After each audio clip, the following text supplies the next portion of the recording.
Tonight, we are opening up the case files on something truly unsettling. We're looking at a pattern of events from all over the world, from the forests of Washington state to the remote valleys of Pakistan. And what's so chilling is that they all seem to follow the same terrifying blueprint for a nighttime intrusion. So, let's dive in. You know, our investigation really begins where so many of these terrifying encounters do, with a sound. Just a simple, inexplicable sound that cuts through the silence of the night. This quote, it's from a case in Iran, Pakistan, and it perfectly captures that single moment where a person's entire sense of safety is just gone. And here's the thing, these events, they almost never start with some big dramatic confrontation. This first phase, it feels more like a psychological test, almost like an auditory warning shot, designed to see if you're paying attention and to test your nerve.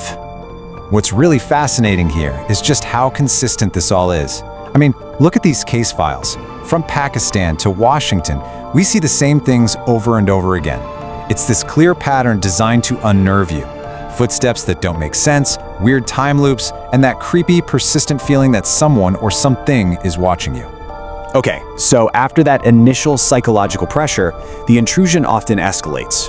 It goes from just sound and feeling to breaking the physical barrier between the outside world and the safety of your home. This is the moment where something actually crosses over. This account from the Washington case, it's a textbook example of what I'm talking about. The family comes back to a completely locked house, and what do they find? Undeniable proof that something was inside. The evidence left behind, it wasn't just a mess, it was a message. A very clear and deliberate one. And these footprints are like forensic evidence. Let's compare these two cases. In Washington, the prints looked human, sure, but they showed up under impossible circumstances. Now contrast that with the legend of the Micho boot, a kind of fishing ghost, in Bengal. There, the footprints themselves were impossible. They were backward, leading from the river. That's a classic signifier that you're dealing with something that isn't human.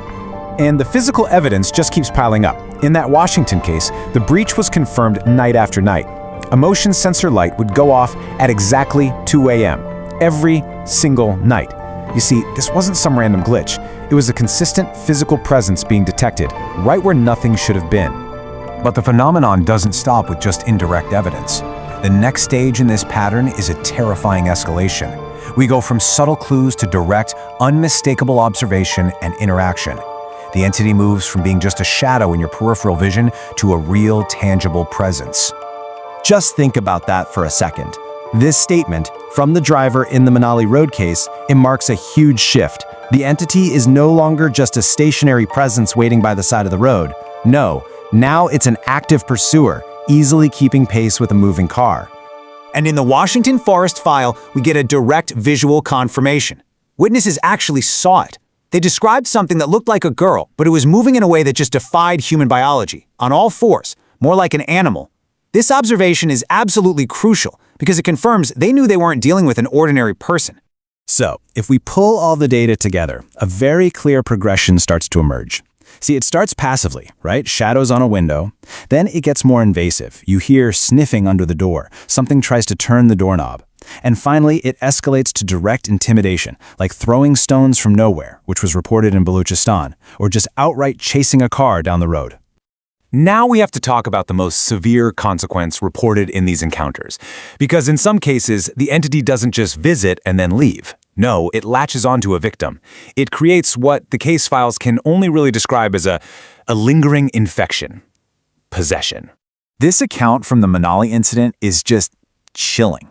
It shows you the profound change that happens. The victim isn't himself anymore. His behavior is completely erratic, and his physical appearance is terrifyingly altered. I mean, there are even signs of some unseen violence being done to him.